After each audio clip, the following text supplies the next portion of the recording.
Hello rational people, welcome to Lex Penetics. आज हम लोग समझेंगे डॉक्ट्रिन ऑफ रिपग्नेंसी। पर इस डॉक्ट्रिन को स्टार्ट करने से पहले हम एक छोटा सा टॉपिक कवर करेंगे जिसका नाम है कॉग्निटिव डिसोनेंस। ये एक ऐसा स्टेट होता है जिसमें आपके पास दो कॉन्फ्लिक्टिंग थॉट्स होते हैं। ठीक है, तो जब भी दो कॉन्फ्लिक्टिंग थॉट्स होते हैं तब एक तरह का केओस क्रिएट हो जाता है, टेंशन क्रिएट हो जाती है कि हमें डिसाइड करना होता है कि क्या चीज़ करें। ऐसे टाइम पे जब हम डिसीजन लेते हैं तो वो डिसीजन रैशनैलिटी से होना चाहिए, राइट, प्रायोरिटी के बेसिस पे होना चाहिए कि क्या चीज़ हमारे लिए सबसे ज़्यादा इम्पॉर्टेंट है अभी। जैसे पढ़ना इम्पॉर्टेंट हो सकता है, गाने सुनना इम्पॉर्टेंट हो सकता है, बाहर घूमने जाना इम्पॉर्टेंट हो सकता है, जो भी आपको ठीक लगता है उस टाइम के लिए। ठीक है, तो आपको एक चीज़ चूज़ करना पड़ता है, एक चीज़ डिसाइड करना पड़ता है। इसी चीज़ को हम कहते हैं कॉग्निटिव डिसोनेंस। जब आपके दिमाग में दो कॉन्फ्लिक्टिंग थॉट्स हो, ठीक है, उस टाइम आप उस सिचुएशन को ईज़ करने के लिए या तो आप डिसीजन लेते हो या आप उसको अवॉइड करते हो, राइट।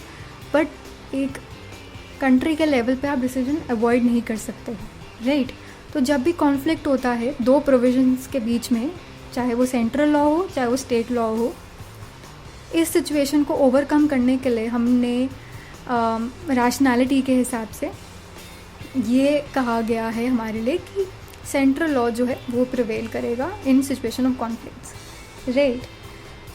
अब एक क्वेश्चन ये आता है कि क्या जब कॉन्फ्लिक्ट होती है तो स्टेट लॉ का पूरा लेजिस्लेशन ही इनवैलिड, इनऑपरेटिव हो जाता है क्या?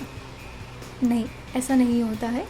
सिर्फ उतना पार्ट जो कि एक डायरेक्ट कॉन्फ्लिक्ट में है वो ही पार्ट इनऑपरेटिव होता है, बाकी पार्ट जो रहता है वो इंटैक्ट रहता है। उसमें अगर मतलब बेसिकली सब सर्व करता है स्टेट लॉ सेंट्रल लॉ को। इस केस में जो भी रूल्स हैं, कुछ चेंजेस लेके आने हैं सेंट्रल लॉ के हिसाब से, तो हम ये केस आगे कवर करेंगे उसमें, और आपको ये क्लियर होगा कि किस तरीके से हम इसको अचीव करते हैं सिचुएशन, राइट। इस डॉक्ट्रिन को हम और डिटेल में समझेंगे तो हमें ये भी पता चलेगा कि क्या हमेशा सेंट्रल लॉ ही प्रिवेल करेगा या कोई एक्सेप्शन नहीं है क्या।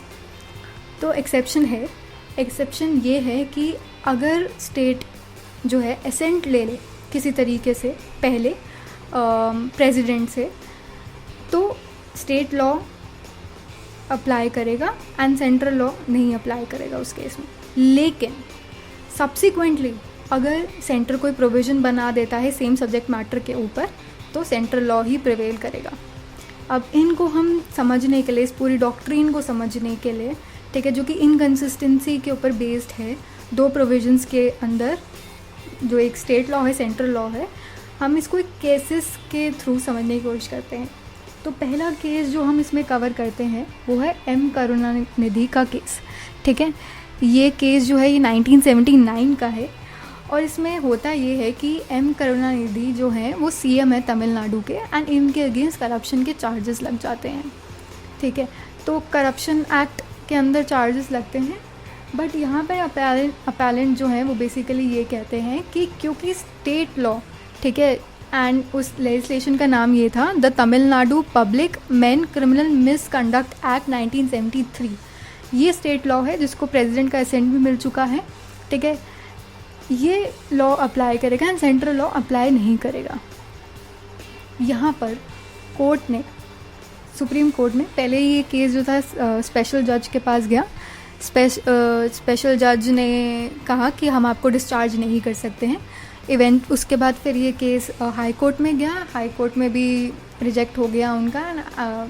इवेंचुअली वो सुप्रीम कोर्ट में केस पहुंच गया एंड सुप्रीम कोर्ट में उन्होंने कहा कि अगर आप ध्यान से इस पूरी स्टेट एक्ट को देखेंगे तो आपको ये बात पता चलेगा कि उसमें सेक्शन 29 है जो कि अमेंडमेंट के बाद आया था, और उसमें क्लियरली ये बात दिया गया है कि ये जो एक्ट है, स्टेट एक्ट जो है, ये इन एडिशन टू है।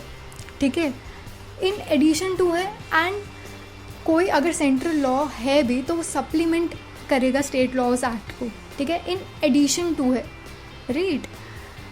तो ऐसा नहीं है कि स्टेट लॉ है तो सेंट्रल लॉ इनवैलिड हो जाएगा या अप्लाई ही नहीं करेगा, क्योंकि ये कॉम्प्लीमेंट्री हैं एक दूसरे के साथ। इसी रीज़न से इस केस में तो हेंस इस केस में कोई कॉन्फ्लिक्ट ही नहीं है दोनों प्रोविजंस के बीच में, तो डॉक्ट्रिन ऑफ रिपग्नेंसी यहाँ पे अप्लाई ही नहीं करेगा।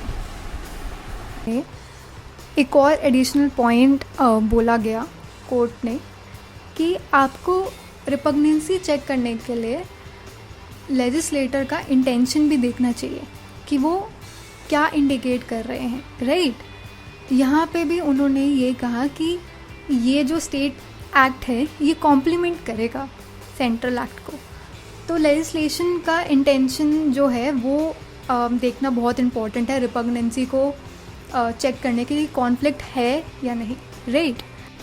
अब नेक्स्ट केस जो हम समझेंगे वो है Deepchand versus state of Uttar Pradesh 1959। तो इस केस में क्या होता है कि उत्तर प्रदेश एक ट्रांसपोर्ट सर्विस एक्ट बना देता है ताकि स्कीम्स फ्रेम हो सके नेशनलाइजेशन ऑफ मोटर ट्रांसपोर्ट की, ठीक है।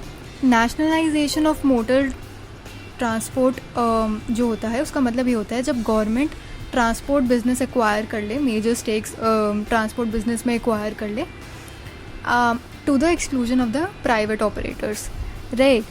तो उत्तर प्रदेश स्कीम्स बनाता है इसके लिए क्योंकि सेंट्रल मोटर व्हीकल एक्ट में इसके लिए प्रोविजंस नहीं होते हैं।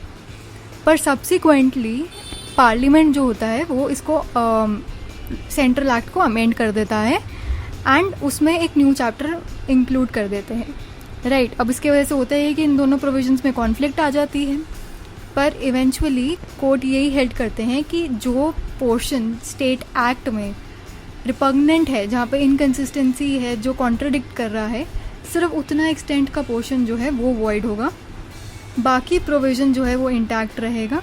एंड द पर्पस बेसिकली यही है कि स्टेट एक्ट जो है वो सबसिस्ट करे to support the central act, right. तो ये केस यहीं पर ही ख़त्म होता है and thank you. I hope आप लोगों को वीडियो पसंद आया हो। All the best and take care.